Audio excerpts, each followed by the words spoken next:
sore teman para viewer dan teman-teman semua. Eh, Sore ini mungkin kita masuk ke masih di edisi lanjutan melawan COVID-19 ya. Karena ini saya punya partner bincang-bincang ini Pak Dr. Sony Ramdhani. Saya biasa manggil secara akrabnya Dokson saja karena ini saking dekatnya ya. Sekarang juga termasuk, dekat. termasuk hubungan darah. Eh, di edisi melawan COVID ini ada satu segmen yang saya akan ini kan adalah saya akan obrak-abrik Dokter Sony ini nih, Dokson ya. Tapi jangan salah paham ya. Obrak-abrik itu apa? Ini harus dipahami bersama, mungkin Pak Dokson juga harus tahu. Obrak-abrik ini obrolan aktual anak bangsa rindu keteladanan. Hmm, Jadi ya, itu yang sebetulnya maksud dari perbincangan sore ini sambil kita santai sambil ngopi, dan kita akan meminta banyak ilmu pengetahuan karena beliau sebagai seorang profesional di bidang medis atau seorang dokter praktek, dan beliau juga ini sebagai pengajar fakultas kedokteran ya, ya. Dokson ya, fakultas kedokteran di salah satu universitas atau di ini kan sebutkan saja Di Unjani. di Unjani ya, Universitas Jenderal Ahmad Yani. Beliau juga berpraktek malahan sampai ngeguntingin alat vital orang ya, menghitan juga ya. Ya, Oke. Jadi ada sampai berpraktek seperti itu. Nah, dalam kesempatan ini dan dalam masa terutama masa pandemi COVID-19 ini, kita ingin mencoba mengkaji beberapa hal yang mungkin perlu kita pahami, baik kita sebagai pribadi, sebagai anggota masyarakat, sebagai anggota keluarga, dan sebagai mungkin berprofesi, berbagai macam profesi ya, kita sebagai pegawai di kantor atau sebagai pegawai di pabrik atau dimanapun, mungkin kita akan dapat pencerahan yang dari Dokson ya, insya Allah. yang bisa memberikan pencerahan yang lebih baik lagi dalam menghadapi situasi seperti ini. Ini sebetulnya ada temanya bagaimana kita melindungi diri, keluarga, dan lingkungan sekitar kita dalam menghadapi pandemi saat ini. Memang kita akan lebih dihususkan pada kesehatan dari pribadi kita, keluarga kita, lingkungan kita. Baik, Dokson, mungkin untuk lebih mengkaji lagi masalah kesehatan ini, pertama saya ingin mengetahui dulu bagaimana respon atau sikap Dokson sebagai profesional di bidang medis atau sebagai dokter praktek dalam memandang situasi seperti sekarang ini dan dihubungkan dengan pentingnya warga atau masyarakat menjaga kesehatan, memelihara kesehatan. Enggak, Pak Dokter, silahkan. Ya, terima kasih kepada Bro Adam. Pada kesempatan ini, Assalamualaikum warahmatullahi wabarakatuh. Eh, jadi pandemi COVID ini kan sebetulnya dari mulai awal tahun ya, awal tahun. Jadi COVID-19 ini ditemukan Desember sebetulnya di Wuhan, Cina. Dari 3 orang yang sakit, kemudian berkembang. Dan di Indonesia juga ternyata ya si virusnya ke Indonesia juga ya, karena memang mau tidak mau traveling dan lain sebagainya, pekerjaan juga sudah tidak ada batasnya lah kalau sekarang ya. eh, di Indonesia mulai bulan Maret ternyata terasa. Dari awalnya hanya penderita 1 2 sampai 200 dan sekarang perharinya sampai 1000-an ya. Itu mulai viral itu yang pas ada yang pasien 1 2 3 itu, Iya. Dokson ya, Ah, yang di Depok itu kalau nggak ya salah ya. di Kenapa di kita mulai viralnya itu baru saat itu? ya karena memang baru terkenanya dan awalnya kan di COVID penyakit baru, semua serba baru. Orang tadinya menganggap flu biasa saja bisa sembuh, ternyata penularannya sangat dahsyat dan sampai sekarang obatnya kan masih belum ditemukan, obat definitif ya, Ya, ya, obat yang pasti membunuh virus eh, coronavirus ini, ya, SARS-CoV-2 ini. ya, Jadi untuk obatnya belum ada, kemudian penyebarannya sangat masif, sehingga ini yang membuat heboh dan sampai kita ada PSBB ya, ya, walaupun tidak sampai lockdown. Ini yang sebetulnya yang menyebabkan kekhawatiran di masyarakat. Nah, kami sendiri di bidang kesehatan karena COVID-19 ini penyebarannya melalui droplet, bukan melalui kontak langsung gitu ya, atau kayak diarema dari makanan gitu ya, ya. ya. Tapi ini dari droplet. Droplet itu cairan yang keluar dari mulut Good. ketika dia bicara atau bersin atau batuk. Ya, Nah, sehingga ketika orang berkumpul seperti ini, bicara seperti ini juga sebetulnya harus berjarak dan ini 1 meter, ya. Minimum pakai ya masker kita ya, masih minimum, menjalankan masih protokol ya masih dok ya. ya. Jadi karena penyebarannya melalui droplet ini, maka COVID-19 penyebarannya sangat masif Ya, gitu ya. Orang-orang masih belum sadar pada saat itu, belum mau pakai masker, belum mau cuci tangan, terbiasa. Jadi belum terbiasa pakai masker, belum terbiasa cuci tangan setiap keluar atau megang sesuatu. Terus belum biasa berjaga jarak. ya, ya, Nah, sehingga penyebarannya banyak. Dan sifat dari COVID-19 juga awal-awal terkena kan tidak menimbulkan gejala, ya, ya, walaupun dia sudah menularkan. Kalau sekarang disebutnya OTG ya. ya, ya. Awalnya tidak menularkan, awalnya tidak bergejala, tapi Maaf, dia OTG, menularkan orang orang tanpa gejala. orang tanpa gejala ya.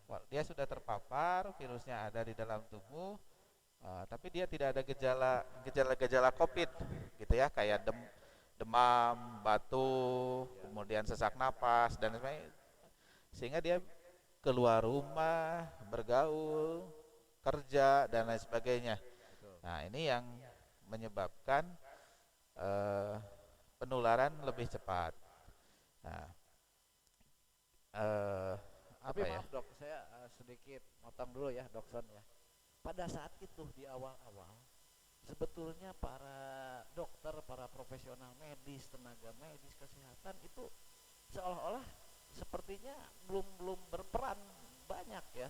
Jadi yang kita lihat hanya berita-berita yang sifatnya politis. Jadi upaya-upaya di masyarakat sebetulnya Ya, ya adem ayem saja gitu kelihatannya ya. Apakah memang belum harus ada yang kalau main bola itu di fluid babak pertama dimulai atau gimana itu? Apakah ada seperti itu gitu? nah, sebetulnya dari awal juga kami dari kesehatan sudah menganjurkan untuk jaga jarak, pakai masker, tidak keluar rumah. Hanya belum formal gitu ya di Ya, jadi awal-awal. kita juga sudah menyuarakan seperti itu. Hanya kan mungkin kebijakan pemerintah itu berbeda karena banyak sisi yang harus dilihat ya. Oh iya, Geopolitik, ekonomi dan lain iya, iya, sebagainya. iya, iya. Sehingga tidak hanya kebijakannya tidak hanya melihat sisi kesehatan saja, tapi melihat banyak faktor. Sehingga pemerintah Termasuk pada saat itu, sosial gitu ya ya, maksudnya. pemerintah kan hanya mengeluarkan untuk PSBB saja, tidak Iya, iya, betul. karantina wilayah atau lockdown lah gitu Ya, ya. ya, Itu mungkin. ya, ya. Nah, pada saat itu dan mungkin perkembangannya sampai saat ini itu kan otoritas-otoritas kesehatan dunia, khususnya WHO sampai ke pemerintah itu kan tidak tetap gitu ya, berubah-ubah. Di awal yang pakai masker itu yang hanya yang sakit, yang kedua kalau yang tidak sakit nggak perlu masker, kemudian protokol kesehatan diterapkan, berubah lagi yang tadinya misalkan social distancing harus dilakukan, tapi tiba-tiba misalkan yang boncengan masih boleh gitu ya, atau yang ya di kalangan secara politis juga ini Ya. tidak konsisten ya. Nah ini kenapa keraguannya? Apakah apa yang jadi tolak ukur sebetulnya? Kelihatannya baik-baik saja masyarakat, jadi Ya. itu. Eh, jadi sebetulnya di awal-awal misalnya yang pakai masker yang sakit itu betul juga sebetulnya. Jadi cuman ada beberapa penelitian kemudian ya, ternyata kalau dua-duanya yang sakit maupun yang tidak sakit pakai masker itu penyebarannya lebih sedikit, angka kemungkinan terjadi terkenanya. Ya, ya. Nah, kalau misalnya yang pakai masker dua-duanya itu 1% atau sampai 2% lah akan terpapar, masih Iya, masih iya, kemungkinan. iya. Nah, kalau yang satu orang yang sakit saja, kan kita tidak tahu sekarang ini ada yang OTG, Iya, iya. ya. Jadi akhirnya semua harus pakai masker. Jadi Betul. kebijakan awal yang sakit pakai masker, yang tidak sakit tidak pakai masker itu sebetulnya masih bisa ditolerir karena memang pada saat itu pengetahuannya sampai situ kan berkembang. Dan tidak bisa dipaksakan. Iya. Ya. Nah, terus kemarin juga kan awal-awal banyak serbuan pembelian masker besar-besaran sehingga masker kosong di pasaran gitu kan. Jadi itu juga mempengaruhi dan harga masker mahal sekali. Betul, betul. Nah, kalau sekarang kan banyak masker-masker kain seperti yang saya pakai ini, masker kain batik Betul. 3 lapis, itu aman untuk di lingkungan sekitar. Tapi kalau Oh, itu sudah tebal ya dok ya. tebal 3 lapis ini, jadi kalau hanya 1 lapis nggak bisa. Sebetulnya masih bisa tertular Oke, oke, atau oke. droplet yang kita masih bisa keluar, gitu. Baik, Dokter Sony, mungkin ya ini juga patut kita pahami ya kondisi hal-hal yang tadi dijelaskan juga. Mungkin yang perlu dijelaskan juga ini dok,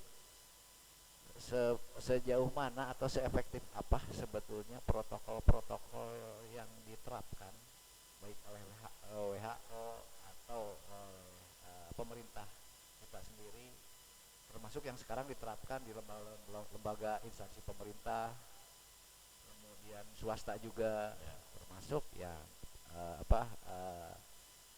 masyarakat, keluarga masyarakat. Nah, itu sampai sejauh mana sebetulnya harus diterapkan dan sudah seefektif apa sebetulnya? Jadi sebetulnya kan karena penularannya melalui droplet, kemudian droplet itu kalau orang bicara misalnya 1 meter, kemudian kalau orang teriak bisa sampai 2 meter, 3 meter. Nah, sehingga eh, kebijakan-kebijakan yang sekarang diambil itu, eh, orang tidak boleh keluar rumah kecuali memang terpaksa gitu ya, karena memang di kerumunan orang itu Ya, penularan akan terjadi ya, kemungkinan besar. Nah, satu itu. Kedua, kemudian memakai masker dua-duanya. Jadi semua orang yang keluar rumah mau berbincang mau kemana harus pakai masker. Kemudian di setiap sarana publik itu harus ada tempat cuci tangan pakai sabun, kemudian caranya juga ada, itu diterapkan. Nah, itu efektif kalau semua disiplin. dan itu bagian dari protokol standar Iya, yang memang harus diterapkan. betul. Kalau semua disiplin, Itu efektif kalau disiplin. disiplin. Itu Betul. mungkin jadi perhatian kita ya. Hanya ini kan budaya baru. Betul. Budaya baru yang harus dibiasakan dengan disiplin kita memakainya. Kalau hanya sebatas slogan saja kan percuma. Ya, Jadi harus dipraktekkan. Kalau hanya teori saja, ya tetap aja penyebaran banyak. Tapi kan harus dipraktekkan, pakai masker yang benar. Nah, masker juga kan seperti ini berlakunya hanya 4 jam. 4 jam harus Oh, ganti itu perlu diperhatikan ya, ya. para viewer Masker dan ini, teman-teman. nah, pakai masker juga harus menutup hidung, kemudian mulut, karena memang keluar droplet dari hidung dan mulut, Dan gitu itu kan? batas 4 jam itu udah Iya, kalau 4, diperbolehkan. iya, dengan 4 jam ada beberapa penelitian ternyata eh, tertumpuk kuman bakteri Oh, di masker ini, jadi harus diganti. ya ini mungkin jadi clue kita ya, para viewer ya. Masker itu ternyata ada batas pemakaian ya. Iya, Bukan sehari atau 2 hari cuci. bukan. Justru ini keterangan baru nih dari Dokson ini. 4 jam ini memang hasil penelitian ya. Makanya setiap Ini orang, saya udah kemarin sudah salah ya.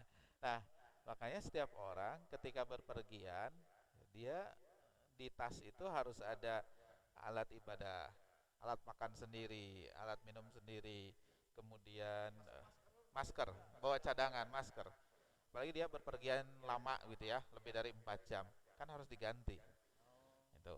Kemudian kebiasaan baru yang harus itu cuci tangan. Karena kita tidak tahu Pakai sabun. droplet itu kan nempel di meja, nempel di tangga atau di mana saja bisa. Dan itu waktunya kan berbeda-beda. Betul, betul, Ada yang 2 kali 4 24 jam, betul. 3 kali 24 jam, waktunya lama. Nah, sehingga ketika sudah pegang ya cuci tangan. Kalau tidak cuci tangan ya pakai hand sanitizer. Nah, itu kebiasaan baru. Satu lagi kebiasaan baru yang sering dilupakan, karena kita kan bukan menjaga diri sendiri saja, tapi menjaga orang lain, keluarga kita. Ketika kita sudah keluar rumah, otomatis kita sudah kontak. Kita tidak tahu tubuh kita, kaki kita terkena droplet atau tidak. Ya, ya, ya. Nah, ketika pulang ke rumah juga, sebelum masuk rumah tuh cuci tangan, cuci kaki, baru masuk, kemudian langsung ke kamar mandi, Betul, betul. buka semua, dicuci dan mandi. Nah, itu jadi jangan pegang ke yang lain-lain dulu. Jadi sampai sedetail itu ya. Iya, Dan akan efektif iya. kalau Kalau disiplin, disiplin. kalau disiplin.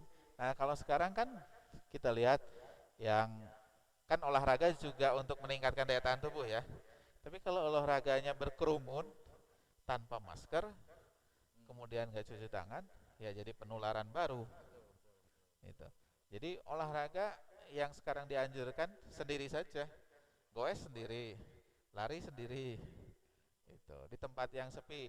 Kalau tempat yang berkerumun sebaiknya dihindari. Gitu. Nah, ada tambahan lagi Dok, sekarang dalam masa AKB ya, Adaptasi kebiasaan baru. kebiasaan baru itu kita mengetahui semua peraturan pemerintah yang membatasi dari segi usia, terutama di kantor-kantor ya, Ya. tempat pekerjaan. Nah, entah, kalau yang saya tahu beberapa instansi pemerintah, perguruan tinggi dan yang level itu sudah banyak yang melaksanakan. Entah di instansi swasta atau perusahaan-perusahaan, ya, masalah pembatasan usia. Sebetulnya itu bagaimana penjelasannya, reasoningnya atau alasannya Dok, tentang usia ini? Karena orang usia lanjut itu kan sebenarnya rentan. Karena dari data bahwa banyak yang terkena orang tua, kemudian orang tua daya tahan tubuhnya juga rentan, sehingga orang tua itu sebaiknya memang dirumahkan saja. Ini memang masih usia produktif kan dalam ukuran ketenaga Betul, kerjaan ya, sampai tapi risiko 56 tinggi. sampai 60 itu Ya, kan masih. tapi risiko tinggi. Apalagi kalau yang punya komorbid. Jadi sudah punya dasar penyakit sebelumnya, itu lebih mudah untuk terkena. Nah, sekarang juga kan sebetulnya anak-anak juga sudah mulai sebaiknya di rumah saja. Jadi tidak beraktivitas. Sekarang banyak yang bawa bayi keluar jalan-jalan. Itu nggak boleh sebetulnya. Jadi artinya menurut Dokson ya, pembatasan usia seperti di instansi saya, ini yang bekerja ini sebagian WFH, sebagian masuk. Malah Ya. yang masuk itu hanya 20% saja gitu. Ya dengan berbagai protokol yang harus kita jalankan termasuk Ya. protokol yang detail tadi yang Ya. cuci tangan. Makanya saya sempat di video sebelumnya teman-teman viewer menayangkan satu alat cuci tangan tapi diinjak ya keran Hmm. sabunnya diinjak semua termasuk buat sampah itu satu paket. Hmm. Tanggapan dokter gimana dengan alat itu? Apakah itu bagian dari protokol juga? Iya, Paling efektif? ya, karena cuci tangan itu kan tangan kita kan pegang ke yang lain. HP kita simpan di meja. Meja ini kita nggak tahu. Karena si SARS-CoV-2 itu virusnya kecil sekali. Jadi mikroskopnya juga harus mikroskop khusus. Yang melihatnya dia nggak biasa mikroskop biasa gitu ya. Ada mikroskop khusus karena kecil baru bisa terlihat. Nah, karena tidak terlihat itu, maka kehati-hatian kita bukan ketakutan ya. Bukan takut ya. Kehati-hatian. Kehati-hatian. Jadi takut itu akan jadi waspada.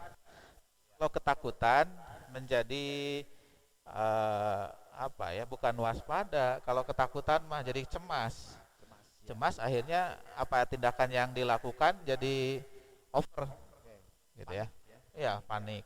Nah, kalau takut jadi waspada. Nah, cuci tangan setiap kita pegang, setiap sesuatu cuci tangan. Cuci tangan dengan sabun dengan 6 langkah itu. Jadi bukan cuci tangan begini saja, bukan, tapi dengan 6 langkah. Sabunnya dulu, cuci tangan, begini, begini, kan ada ya caranya. Nah, harus seperti itu, 6 langkah. Itu Jadi betul-betul harus dilaksanakan. harus dilaksanakan. Karena kalau tidak ada bagian tertentu yang tidak terkena sabun, terbilas. Iya, iya, iya. Nah, hanya 20 detik ya, sebentar sebetulnya.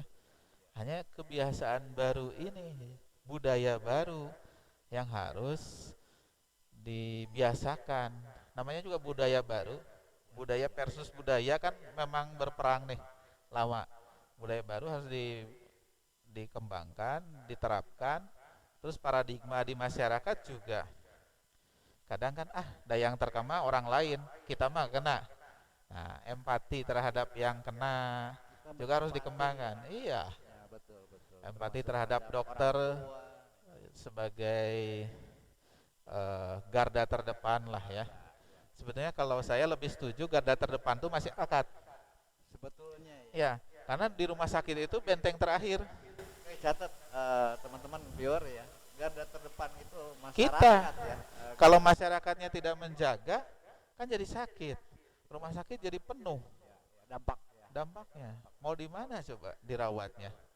Itu kan. Ya, kalau garda terakhir sudah jebol, Mau siapa lagi? mau siapa lagi? Mau nangan. Wassalam. Iya, mangga saja silahkan. Ya, ya.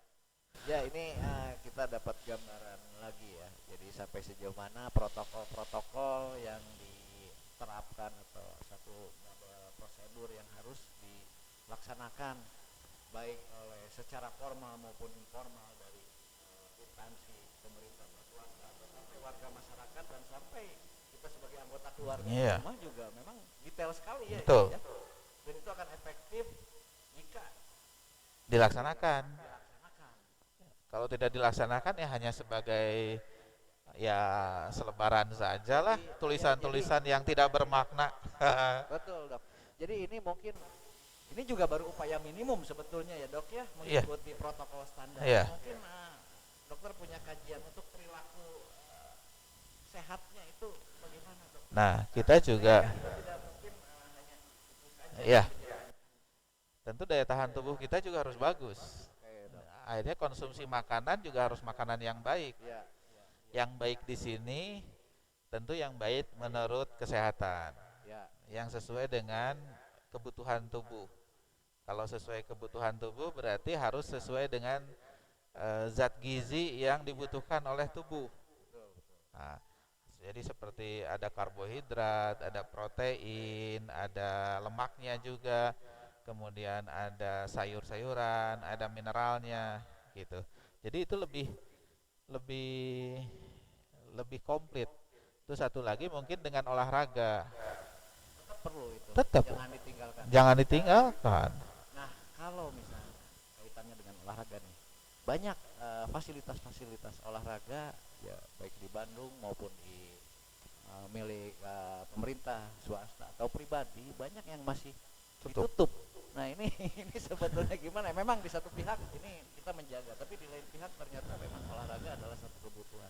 Mungkin dokter punya punya arahan untuk pencerahan gitulah. Olahraga di sekitar rumah sebetulnya bisa, ya. Jadi di rumah, kalau yang di kompleks, sekitar kompleks. Jadi olahraga jalan kaki yang minimalis, atau lihat di eh, di Google atau di YouTube itu sudah banyak sebetulnya olahraga-olahraga yang bisa dilakukan di rumah. Oh, Gitu ya, tetap senam. kita mensiasati kan? Iya, Iya, iya, kalau tidak bisa keluar rumah, ya di rumah saja. iya, iya, iya. Kalau rumahnya sempit, Jangan ya dipaksakan ya. iya. Rumahnya sempit, sesempit-sempitnya rumah ya pasti bisa lah Iya, iya, iya. gitu. Iya. Minimal jalan kaki, Yang penting bolak-balik. punya niat dulu ya. Iya. Ya itu harus dilakukan. Iya, iya, Ya, makanan juga tadi harus bergizi. Kemudian moyan gitu ya. iya, iya. Oh, moyannya kapan? Kalau di Sunda itu ada kearifan lokal wanci haneut moyan. Jam. Si Hanet Moya. Iya. Nah, Wanci itu haneut berapa sebetulnya? wanci haneut moyan itu jam 9 sampai jam 10. Kalau di Sunda tuh. Iya. Setiap hari bagusnya. Iya, setengah jam saja cukup. Setiap Ya, maksimal setengah jam lah. itu setiap hari Setiap hari.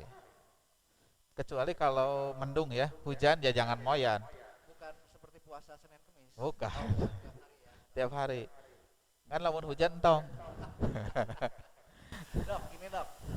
Di kebetulan di beberapa instansi termasuk di saya juga ya ini mungkin ada kebijakan untuk memberikan vitamin ya untuk staf pegawai dan karyawan lainnya. Nah, menurut Dokson ini ya, sebagai dokter sebetulnya vitamin itu satu jenis standar untuk semua atau masing-masing punya spesifik khusus gitu loh. Hmm. Apakah ada yang ini resepnya lari? Ya, Eh, nggak masalah ya dok ya. ya, ya. Jadi untuk sebetulnya dengan kebutuhan makanan, kalau kebutuhan makanannya cukup, sudah tercukupi, vitamin hanya sebagai suplemen saja. Makanya kan disebut suplemen, tambahan, bukan yang pokok. Tambahan saja. Iya, Bukan utama. bukan utama. Jadi yang utama itu tetap makanan. Harus kalau zaman kita, zaman old, kita kan umuran dulu, Jadul, jadul. ya zaman jadul 4 sehat 5 sempurna. Ya. Sebuah, bukan ya. Ya. Kalimat subuh. Dulu kan zaman 4 sehat 5 sempurna. Kalau sekarang zamannya gizi seimbang. Iya, iya. Jadi harus berimbang, gizi seimbang.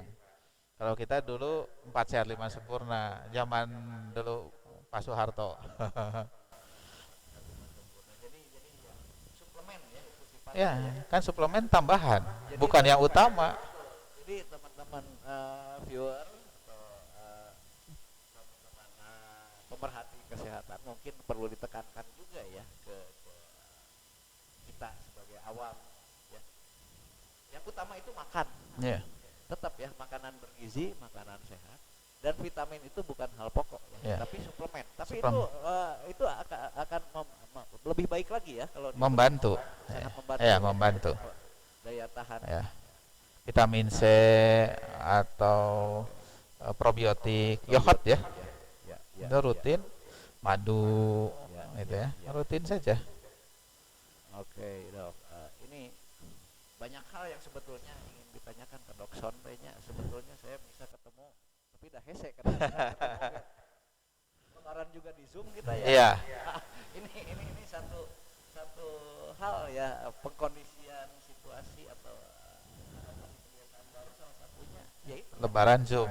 ya lebaran di Zoom gitu. Ya.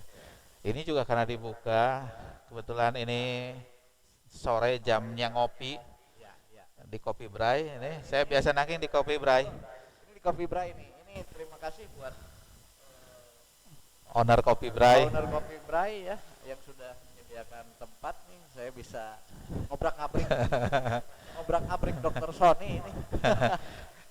Jadi memang waktu sore ini waktu ngopi. Ya, ya, Waktu ya. sore waktu ngopi, dan ngopi saya biasanya di Kopi Bray. Ini juga baru sekarang ini.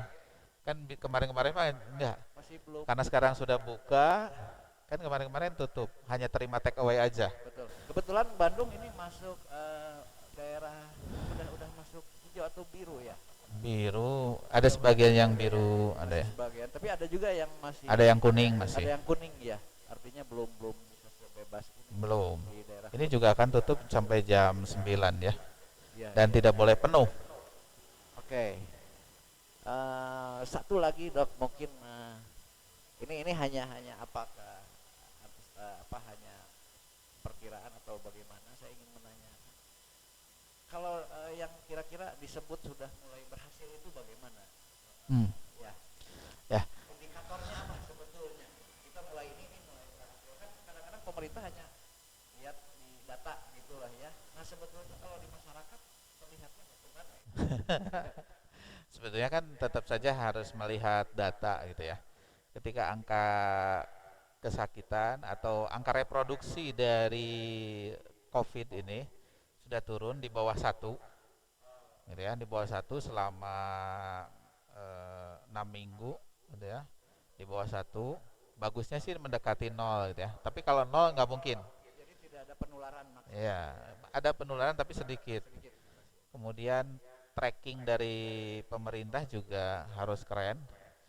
Jadi ketika ada yang, jadi pemeriksaan swab ya, swab terkonfirmasi itu sudah mumpuni, jadi di mana-mana dilakukan, kemudian hasilnya ternyata angka reproduksinya di bawah 1, Ya, terus trackingnya juga bagus, ya, ya. terus turun serta dari masyarakat, pemerintah, masyarakat bersinergi dalam melawan COVID-19 ini.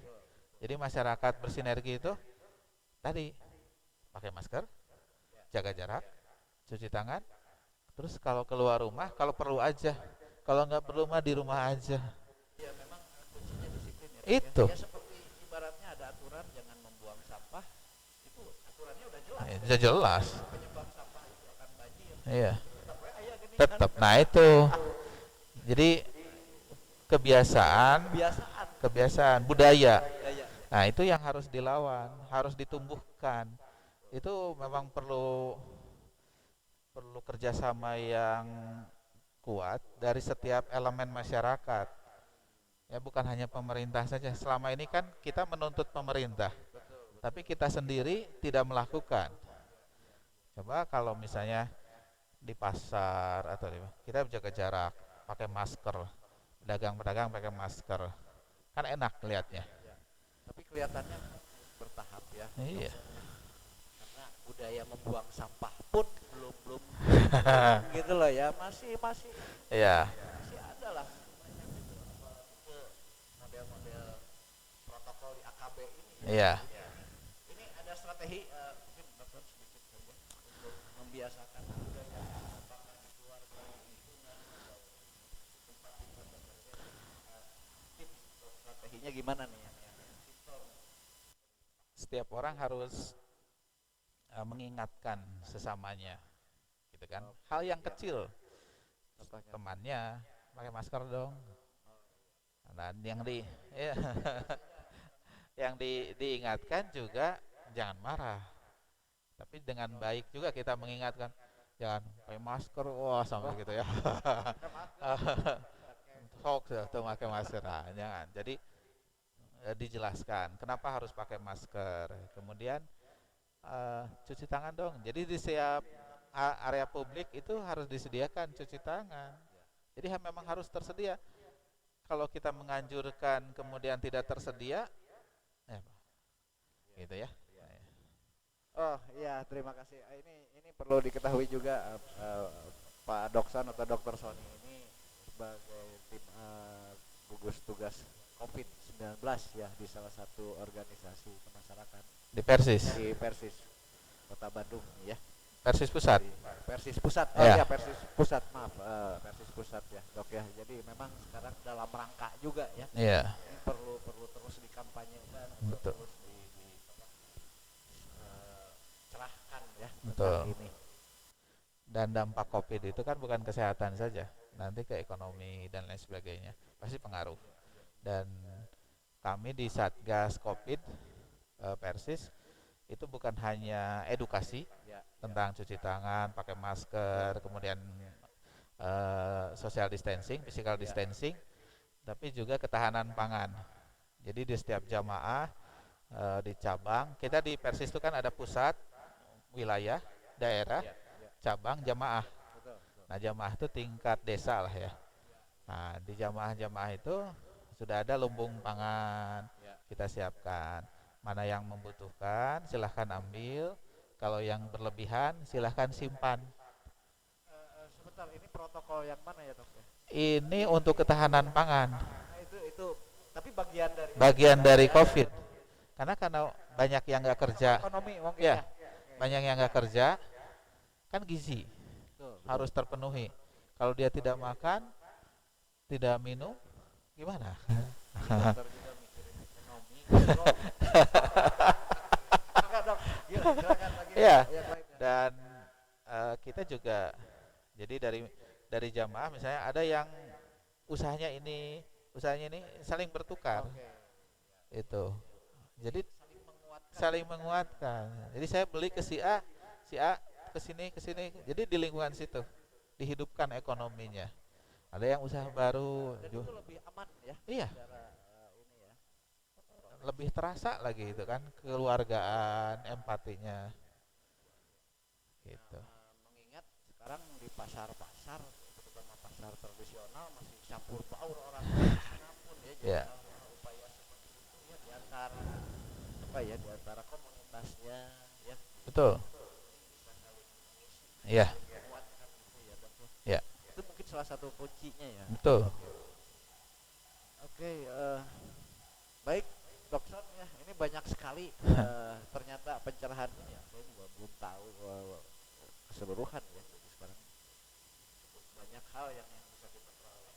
Mungkin teman-teman di luar atau di YouTube maupun di medsos, kalau ada yang perlu ditanyakan ini bisa nanti di kolom komentar atau ruang komentar bisa saja menanyakan apa-apa, mungkin dalam jika berkesempatan dan masih berkenan Dokson untuk menyambung lagi ya, siapa tahu kita Insya Allah.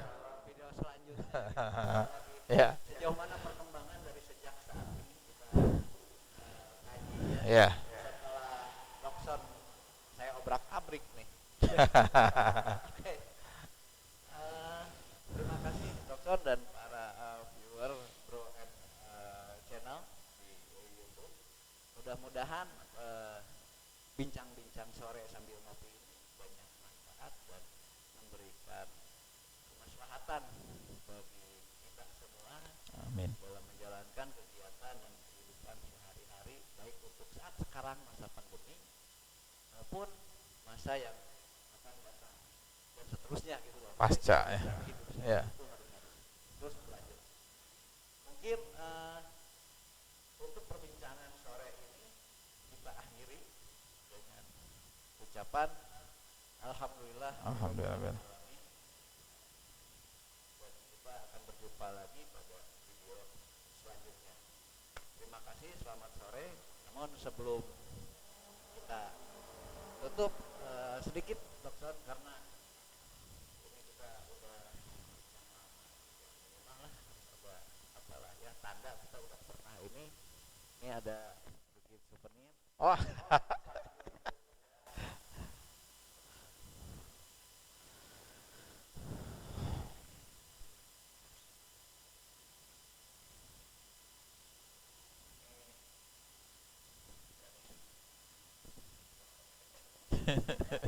Kecil saja minimal kita udah iya, oke. Siap. Terima kasih.